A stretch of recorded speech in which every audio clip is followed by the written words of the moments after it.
بسم اللہ الرحمن الرحیم۔ السلام علیکم۔ آج کی اس ویڈیو میں شیخ الاسلام حضرت مولانا مفتی تقی عثمانی صاحب حفظ اللہ دعا کی قبولیت کے اوقات بیان فرما رہے ہیں کہ دعا کس وقت قبول ہوتی ہے۔ آپ حضرات بھی ملاحظہ فرمائیں۔ انہوں نے ایک مرتبہ فرمایا تھا، یہ دعا تو حضور اقدس صلی اللہ علیہ وسلم سے منقول ہے، صبح کے وقت میں اور ویسے بھی منقول ہے، لیکن حضرت نے فرمایا کہ بھئی اللہ جو مقامات اجابت ہیں یا جو اوقات دعا کی خاص قبولیت کے اوقات ہوتے ہیں تو اس میں یہ دعا ضرور مانگ لیا کرو جب بھی قبولیت کے اوقات ہوتے ہیں۔ تو ہمارے حضرت فرماتے تھے کہ جب اذان ہوتی ہے، اذان کے بعد مسنون دعا تو ہے اللہم رب هذه الدعوۃ التامہ والصلاۃ القائمہ الی آخرہ، تو حضرت ہمارے فرماتے تھے کہ رسول کریم صلی اللہ علیہ وسلم نے ارشاد فرمایا ہے کہ اذان اور اقامت کے درمیان جو دعا کی جائے وہ رد نہیں ہوتی۔ حدیث میں ہے کہ جب اذان ہو گئی، ابھی اقامت نہیں ہوئی، بیچ کا جو وقفہ ہے اذان اور اقامت کے درمیان کا، یہ دعا کی قبولیت کا خاص وقت ہے۔ ہم لوگ ایسی بے توجہی میں گزار دیتے ہیں، تو فرمایا کہ حدیث میں کہ یہ دعا رد نہیں ہوتی ان اوقات میں۔ تو ہمارے حضرت فرماتے تھے، حضرت عارف قدس اللہ تعالیٰ سرہ فرماتے تھے کہ بھائی ایسے موقع پر کوئی جامع دعا مانگ لیا کرو۔ جب تم نے دعا اذان کے بعد کی دعا پڑھی اللہم رب هذه الدعوۃ التامہ والصلاۃ القائمہ پڑھنے کے بعد کیا کرو، فوراً ایک ساتھ اپنی دعا مانگ لو، کوئی جامع دعا۔ اور حضرت نے یہی دعا تلقین فرمائی تھی کہ اذان کی بعد کی دعا کے ساتھ ملا کر مانگ لو، اللہم انی اسألک العفو والعافیۃ فی دینی و دنیای و اہلی و مالی۔ حضرت فرماتے ہیں جامع دعا ہے، اس وقت مانگ لو۔ ایک تو وہ دعا وقت ایسا ہے قبولیت کا کہ فرما رہے ہیں کہ دعا رد نہیں ہوتی اس میں، اور دوسرا یہ کہ ابھی تم نے حضور اقدس صلی اللہ علیہ وسلم کی لیے دعا مانگی نا، جو اذان کے بعد جو دعا مانگی جاتی ہے وہ کیا ہوتی ہے، اللہم رب هذه الدعوۃ التامہ، اے اللہ یہ جو آپ کی پکار ہوئی ہے ابھی اذان کی ہے جی، اور جو نماز قائم ہونے والی ہے، آپ اس کے پروردگار ہیں، آپ اس کے مالک ہیں، آپ نبی کریم صلی اللہ علیہ وسلم کو وسیلہ عطا فرمائیے اور فضیلت عطا فرمائیے اور مقام محمود عطا فرمائیے۔ مقام محمود نبی کریم صلی اللہ علیہ وسلم کی شفاعت کا مقام عطا فرمائیے۔ تو حضور کے دعا کر رہے ہیں نا، یا اللہ ان کو عطا فرمائیے۔ تو حالانکہ اللہ نے تو پہلی دیر ہمارے حضور ہماری دعا کے محتاج تھوڑا ہی ہے، اللہ تعالیٰ نے پہلی دے رکھا ہے، وسیلہ بھی دے رکھا، فضیلہ بھی دے رکھا اور مقام محمود بھی دے رکھا، لیکن بندوں سے جو کہا جا رہا ہے کہ تم مانگو یہ دعا، تو در حقیقت ان کو اس مقام محمود کے فائدے میں شریک کرنا مقصود ہے کہ جب تم مانگو گے، میرے حبیب صلی اللہ علیہ وسلم کے واسطے یہ دعا مانگو گے تو مقام محمود میں جو ان کو شفاعت کے لیے مانگ رہے ہو تو انشاءاللہ ان کی شفاعت نصیب ہوگی تم کو۔ تو بندوں کو اپنے فائدے کے لیے مانگی جا رہی ہے۔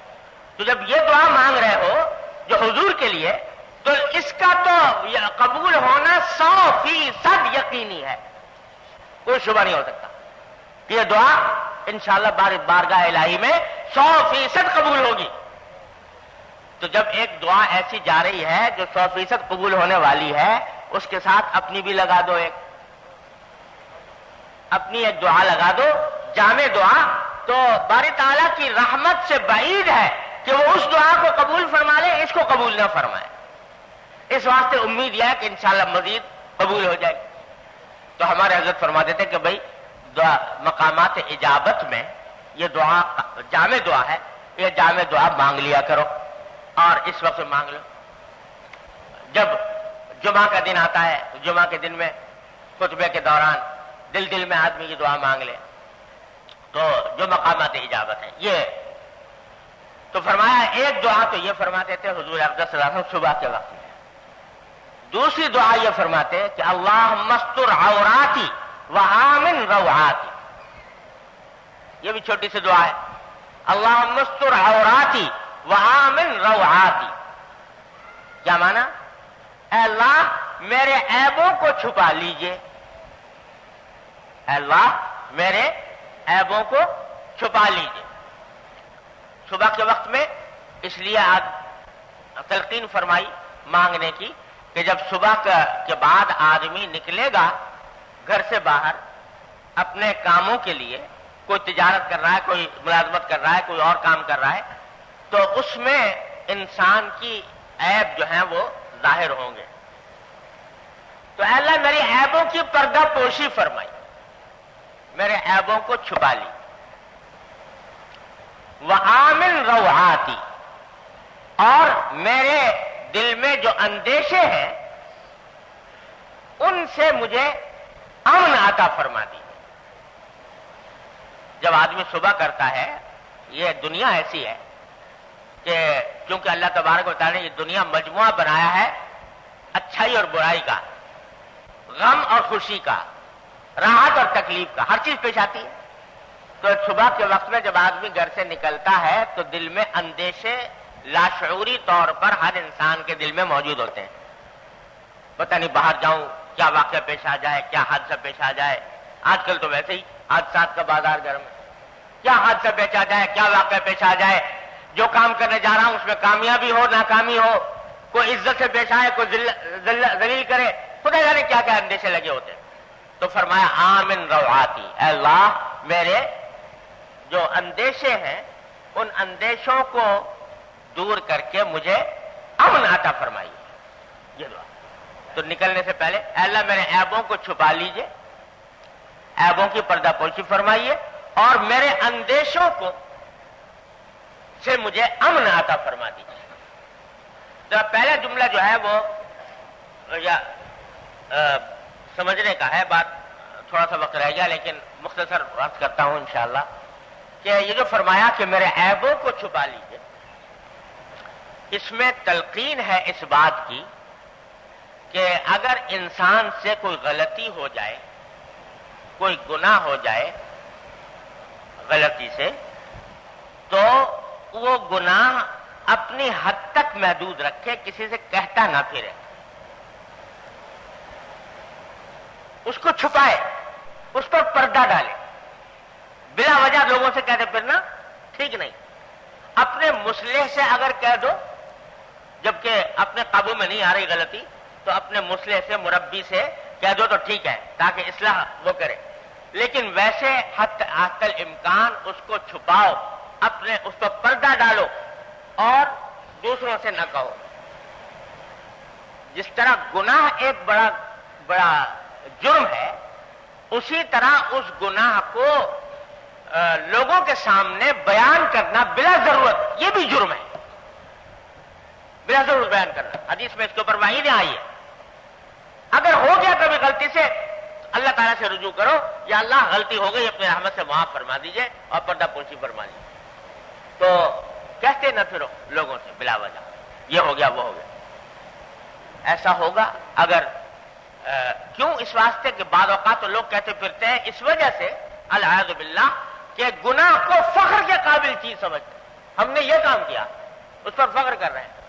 اللہ بچائے، یہ تو اللہ معاف کرے، یہ تو کبھی انسان کو کفر کی حد تک پہنچا سکتی ہے یہ بات، اگر فخر کرتا ہے گناہ کے اوپر. لیکن بعض اوقات آدمی بلا وجہ بیان کرتا پھرتا ہے.